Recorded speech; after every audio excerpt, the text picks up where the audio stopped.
Hi hello welcome back to creative kitchen. നമുക്കൊരു അടിപൊളി സമൂസ എങ്ങനെ ഉണ്ടാക്കണമെന്ന് നോക്കാം. നമുക്ക് ആദ്യം അതിന് വേണ്ടിയിട്ട് ചിക്കൻ വേവിച്ചെടുക്കാം. ചിക്കൻ മഞ്ഞൾപ്പൊടിയും ഉപ്പും കുരുമുളകും കൂടി ഇട്ടിട്ട് വേവിച്ചെടുത്തിട്ടുണ്ട് ഞാനിവിടെ. ഇനി നമുക്ക് സവാള കട്ട് ചെയ്തെടുക്കാം.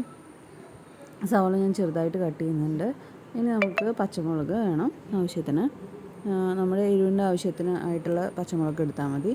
പിന്നെ ഒരു കഷ്ണം ഇഞ്ചി എടുക്കുന്നുണ്ട്, ഞാൻ ചതച്ചെടുക്കുന്നുണ്ട്. ഇനി നമുക്ക് ആവശ്യത്തിനുള്ള മൈദ എടുക്കാം. മൈദ ഞാൻ ഉപ്പും വെള്ളം ചേർത്തിട്ട് നന്നായിട്ട് മിക്സ് ചെയ്തിട്ട് കുഴച്ചെടുക്കുന്നുണ്ട്.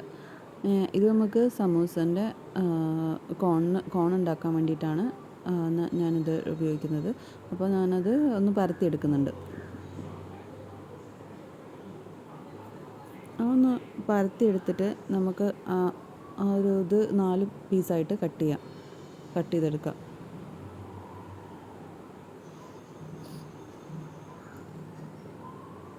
ഇനി നമുക്ക് ഒരു പാൻ ചൂടാക്കി നമുക്ക് അതിനകത്തേക്ക് വെളിച്ചെണ്ണ ഒഴിച്ചു കൊടുക്കാം. ഇനി വെളിച്ചെണ്ണ ചൂടായി കഴിഞ്ഞാൽ നമുക്ക് ഇഞ്ചി പച്ചമുളകും കറിവേപ്പിൻ്റെ ഇലയും കൂടെ ചേർത്ത് കൊടുത്ത് ഒന്ന് വഴറ്റിയെടുക്കാം. ഇനി നമുക്ക് സവാള എടുക്കാം. സവാള ഞാനിവിടെ ഒരു 2 സവാളയാണ് എടുത്തേക്കുന്നത്. ഇനി നമുക്ക് അപ്പോഴത്തേനും സവാള ഒന്ന് വഴണ്ട് വരുമ്പോഴത്തേനും നമുക്ക് ചിക്കൻ ഒന്ന് പൊടിച്ചെടുക്കാം. ചിക്കൻ ഞാനിവിടെ മിക്സിക്കകത്തിട്ട് പൊടിച്ചെടുത്തിട്ടുണ്ട്.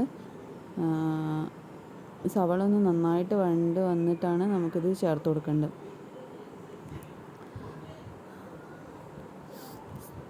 സവാള വഴണ്ടി വന്നിട്ടുണ്ട്. ഇനി നമുക്ക് മസാലപ്പൊടികൾ ചേർക്കാം. ഞാൻ ഇവിടെ ഗരം മസാലയും മഞ്ഞൾപ്പൊടിയാണ് ചേർത്തേക്കുന്നത്. ഇനി നമുക്ക് ചിക്കനും കൂടെ അതിനകത്തേക്ക് ചേർത്തിട്ട് മിക്സ് ചെയ്യാം. ഇനി നമ്മൾ നേരത്തെ മുറിച്ച് മാറ്റി വെച്ച ആ 4 സൈഡായിട്ട് മുറിച്ച് മാറ്റി വെച്ചില്ലേ, അത് നമുക്കൊന്ന് കോണാക്കി എടുക്കാം. ഇനി നമുക്ക് അതിനകത്തേക്ക് ഈ ഒരു മിക്സ് നമുക്ക് അതിനകത്തേക്ക് ഫില്ല് ചെയ്ത് കൊടുക്കാം.